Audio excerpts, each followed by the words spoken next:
Hey guys, welcome back to another video. Today I've got an update on my blue-green Imperialdramon deck profile. In an EX3 with the new core Dramons, Imperial now gets access to Blocker and Evade, which is pretty cool. I've decided to try out some core Dramons in this deck. So let's just get right into it and check it out. So as always, we're starting with our babies. Here's Digimon. So he says, when attacking once per turn, if the Digimon has jamming, trigger draw 1. So the deck will have a lot of jamming, so it's the best baby you can run in the deck. Until we get something like, when attacking, if this Digimon has free in its traits, draw a card. This is the best thing we got right now. So onto our rookies. We're running 4 of the starter deck Searcher Vmons. He says on play, reveal the top 3 cards of your deck. Add 1 card with free in its traits among them to your hand. Place the remaining cards at the bottom of your deck in any order. Most of the cards in the deck are free, so you'll be able to search almost anything in the deck. And we have another Vmon. It's from EX1. He has an inheritance that says, your turn once per turn. When this Digimon becomes unsuspended during your main phase, gain 1 memory. I'm running 4 of him. Because there's so many instances in this deck where your Digimon are just going to be unsuspending, especially during your main phase. So being able to gain an extra memory for that is just nice. And then we're running 4 Labramon, because Labramon is just a great card. It says when attacking once per turn, if this Digimon has jamming, gain a memory. So just for a swinging, you're getting a memory now. Alright, into our champions. We're running 4 XVmon from the EX1 Classic Collection.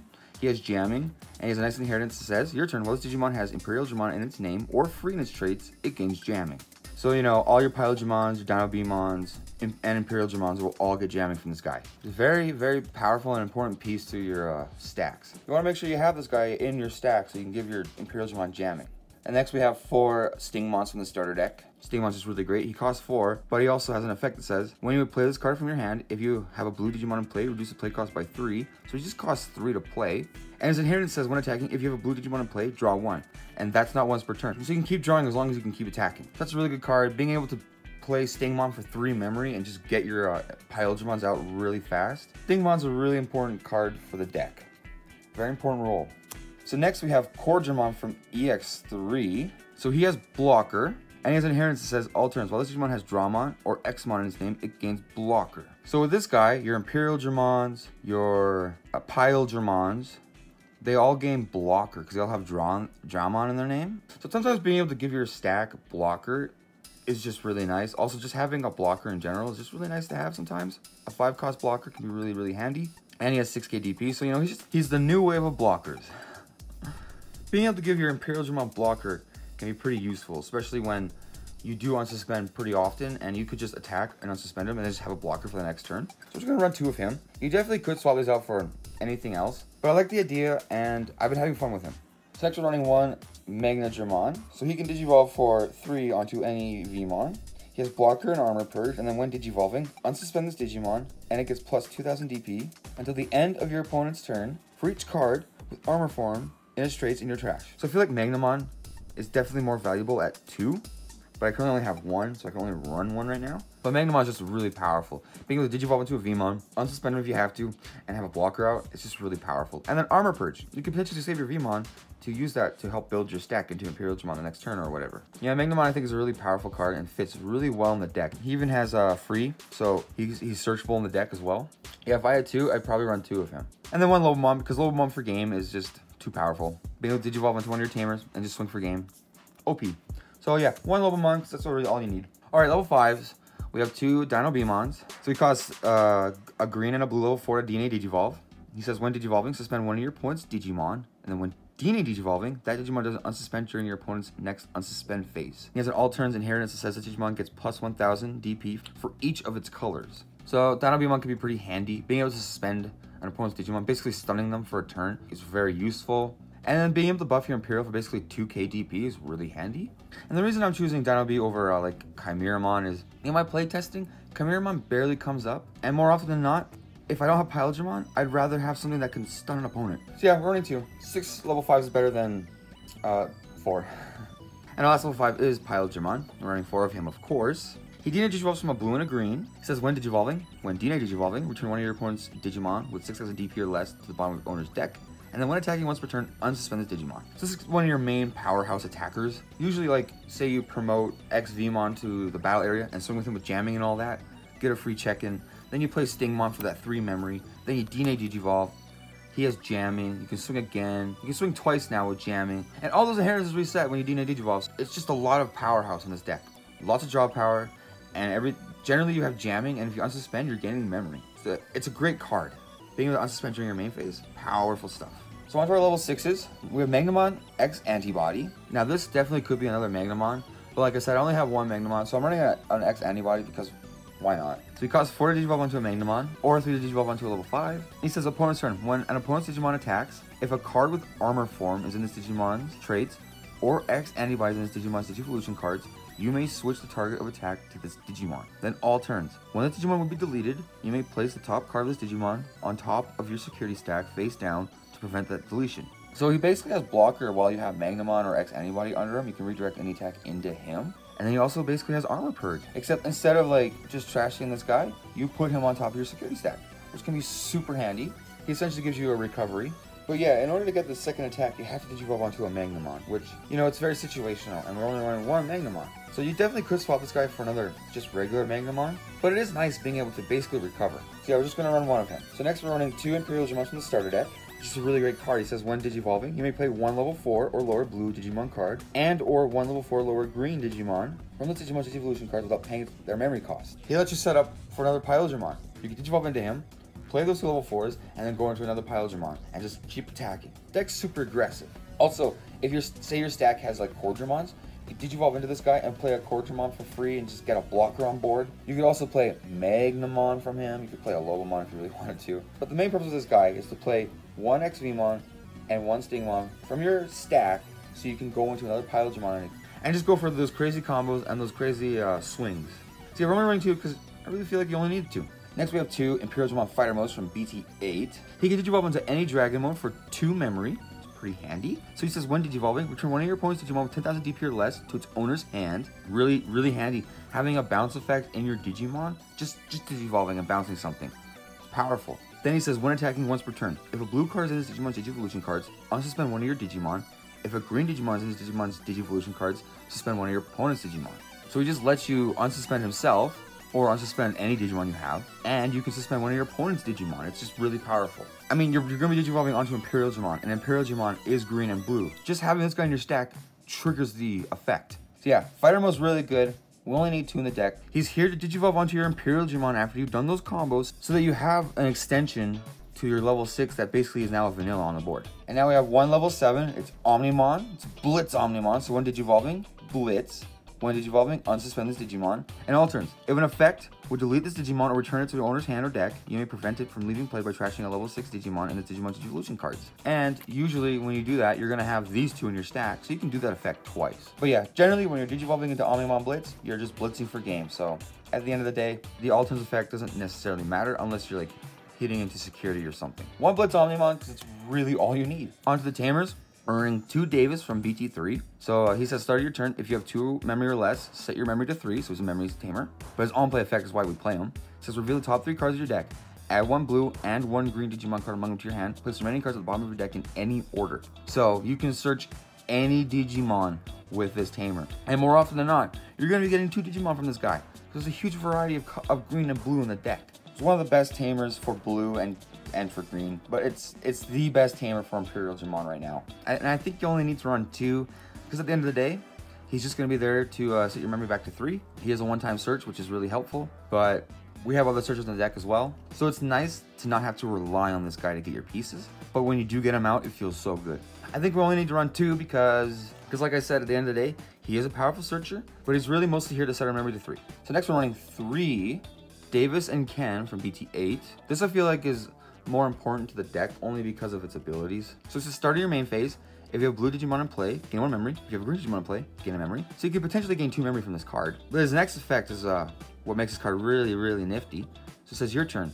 When one of your Digimon digivolves into a Digimon with 2 or more colors, you may suspend this tamer to unsuspend that Digimon. So this just lets you like swing with your Imperialdramons and then digivolve into Imperialdramon. You can suspend this dude to unsuspend Imperialdramon, and you know, it's just really helpful with extending your attacks. So like say like your Imperialdramon, you swung with them twice and you digivolved into your Imperialdramon to get those 2 guys out. Now you have a suspended Imperialdramon in play, where you could digivolve into Dragon mode, suspend this tamer to unsuspend him. Then when he attacks, he can unsuspend himself again. It's just a really handy card to help extend your turns and being able to unsuspend your Digimon during your main phase, and you know, potentially getting memory off of like a Vmon from EX1 can be very helpful. Alright, for option cards, we're running the mandatory Ice Wall, Just a really great card. It says main. All of your opponent's Digimon gain 1 attacking, lose 2 memory until the end of their next turn. So just being able to basically make your opponent not attack for a turn is really helpful. And we're running HPD because, of course, it's a 0 cost and it says main. Next time one of your green Digimon Digivolves this turn, you may suspend one of your Digimon to reduce the memory cost of the Digivolution by 5. So it's making all your Digivolution costs free. Yay! And then security, you add this card to your hand, which is really handy. You'll be getting it to your hand. Yeah, this card's limited to 1. If it wasn't limited to 1, we'd definitely be running more of it. But because it's limited, we're only running 1. It's a really powerful card. Being able to let your guys Digivolve for free is just very, very handy and very important. You can play this card and then Digivolve your Imperialdramon into Imperialdramon for free, potentially getting yourself another Imperialdramon out on the board. It's a really, really powerful card. It's a reason it's limited. Then we're running 2 blue memory boosts. It's a nice searcher. It says main, reveal the top 4 cards of your deck, add 1 blue Digimon card among them to your hand, place the remaining cards at the bottom of your deck in any order, then place this card in their battle area. It has a delay effect. It says gain 2 memory. And also its security effect lets you just place this card in your battle area. So for 3 costs, you're looking at the top 4 cards of your deck and adding 1 blue Digimon. It's a very useful searcher. And then being able to just delay this thing and gain 2 memory, very useful card. Having this card on your field could essentially mean winning and losing the game, because gaining that 2 extra memory really can be that important. So yeah, we're running 2 of it because I think 2 is just a really great solid number for the deck. So we're running 2 Hammer Sparks because Hammer Spark is super useful. 0 cost, gain a memory, and insecurity, gain 2 memory. Your opponent hitting this insecurity really just could mean their turn ends and it goes straight to your turn. I think 2 is like the sweet spot number. You don't need to run more than it. And sometimes be able to just play this card, gaining those memories to do your combos without having to like end your turn. It's really, really handy, really, really solid. And last but not least, we're running 3 Mega Deaths because Mega Death is OP. For 5 costs, it's a blue and a green, so you need a blue and a green card, but that's not a problem. You're gonna be having those colors on your battlefield.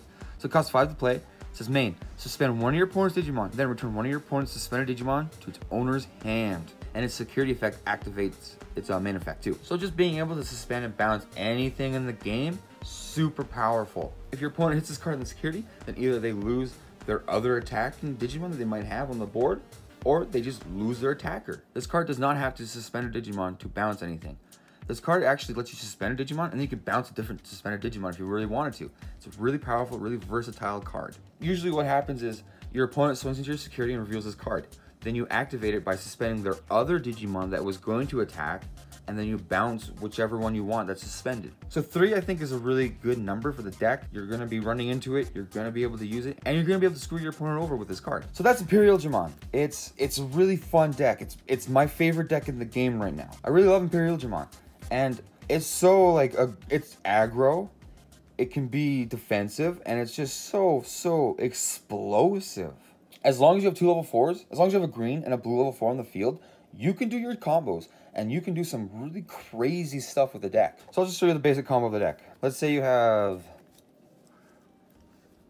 So say you bring out X Vmon from the breeding area, and he has Labramon under him, and of course the Vmon. So you can swing with him to gain that memory and draw a card, and he's jamming, so he's probably going to survive. Then you can play Stingmon for that 3 memory, which then you just DNA Digivolve. DNA Digivolve into Imperialdramon. And then with DNA Digivolving, all these inheritances reset. And then he has a 1 Digivolving effect. When DNA Digivolving, you can bounce level 4 lower Digimon your opponent has to the bottom of their deck. So he can swing, he unsuspends himself. So you get to gain a memory, draw a card, and draw another card. Then you swing again, and with Stingmon, you get to draw another card. Then you Digivolve into Imperialdramon. And with Davis and Ken, you can just suspend him to unsuspend Imperialdramon when you Digivolve into him. So that with that effect, you can play a level 4 green and blue Digimon. So we're going to play these 2 for free. So now we have unsuspended Imperialdramon, and we have 2 of these guys out on the board. So that you could go in and DNA Digivolve again into another Imperialdramon, swinging and unsuspending and swinging again. He has jamming and you're drawing cards. It's really handy, really nifty. Then you can pay the 2 memory to Digivolve into fighter mode. And then when fighter mode attacks, he unsuspends himself. Suspends an opponent's Digimon. You can swing again if you want. Then all you really have to do is blitz for game. Woo! And more often than not, you're actually able to do this combo. You know, if you're going to have Davis and Ken and Davis on the board, then you could potentially starting with 5 memory on your turn, and that's just so helpful. And you're gaining memory just by swinging and unsuspending or just whatever. So the deck, you know, can be really explosive. And then with Cordramon, you know, you have some blockers, give yourself blocker if you really need to, just in case. You know, we're in a strange meta. with OTK style decks and other kind of oppressive style decks and things like that, it's just an interesting format. Being able to give your big stacks blocker, especially like say fighter mode, is just really useful, really handy. So this is my Imperialdramon that I've been kind of working with in EX3. You know, nothing too big has changed. It's just the extra blocking power that I've kind of, you know, I'm kind of playing with. You could run the blue Digimon, gives yourself evade. That says if this Digimon would be deleted, you may suspend it to prevent that deletion. But I think blocker is just more useful than evade in Imperialdramon. Evade has its place in other decks. I don't think evade really works in Imperialdramon just yet, because you just want to keep attacking.